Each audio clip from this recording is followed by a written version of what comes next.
Melawan api dengan tangan kosong bukan perkara mudah. Itulah yang dilakukan warga Desa Wailulu dan UPT SP2, Unit Pelaksana Teknis Satuan Pemukiman 2, Waitihisa yang masuk wilayah administrasi Desa Horale, Kecamatan Seram Utara Barat, Kabupaten Maluku Tengah, Malteng, Maluku, selama sepekan lebih terakhir. Kebakaran hutan dan lahan yang melanda wilayah tersebut membuat warga harus turun langsung memadamkan api yang berulang kali muncul. Masalahnya, bukan hanya kobaran api yang menjadi tantangan. Sumber air juga berada jauh dari lokasi kebakaran menjadi tantangan terbesar.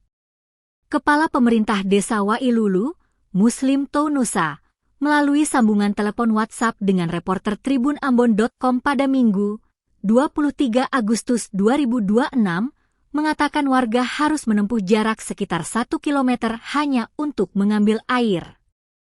Karena jarak begitu jauh, warga harus memikul beban air di jerigen menuju lokasi kebakaran hingga 20 liter. Kondisi tersebut membuat proses pemadaman berjalan berat. Api yang sudah berhasil dipadamkan beberapa kali kembali muncul dan menjalar ke bagian lain.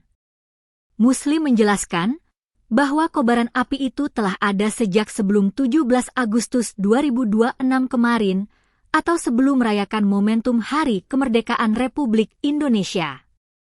Hingga Minggu saat ini sekitar pukul 17.40 WIB, warga masih melakukan penjagaan di sejumlah titik dan memadamkan api yang masih menyala. Saat ditelepon bahkan sore ini, diakui Kepala Pemerintah Desa Wailulu itu, dirinya masih berada di kawasan kebun untuk memastikan api tidak kembali membesar. Warga dibagi ke beberapa lokasi, termasuk kawasan Bukit Cinta dan Kali Sala. Walaupun tidak ada korban jiwa, tanaman produktif warga ikut menjadi korban. Mulai dari kelapa, coklat hingga cengkeh terbakar. Jumlah kerugian secara keseluruhan belum dapat dihitung. Namun, Muslim memperkirakan jika kerusakan di dua wilayah dihitung bersama, jumlah tanaman yang terbakar mencapai ribuan.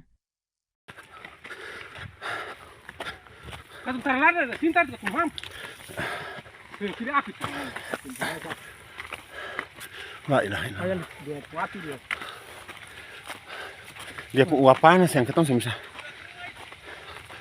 Ah? Iya, tapi itu dia begini pakai ada tabakan. Hah? Kan toh? Ayo. Hah? Tapin. La ilaha illallah. Ada tesalin bawa. La ilaha illallah. Mama itanya Nah, ini panas sih. Mundur. Gimana?